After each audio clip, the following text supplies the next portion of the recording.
আমি চিৎকার করে কাঁদিতে চাহিয়া করিতে পারিনি চিৎকার।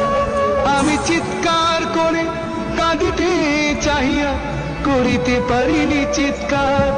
বুকের ব্যথা বুকে চাপাই নিজেকে দিয়েছি ধিক্কার।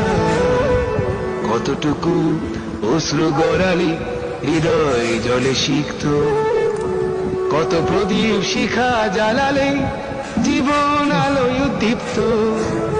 কত ব্যথা বুকে চাপালে তাকে বলি আমি ধৈর্য। নির্মমতা কত দূর হলে জাতি হবে নির্লজ্জ।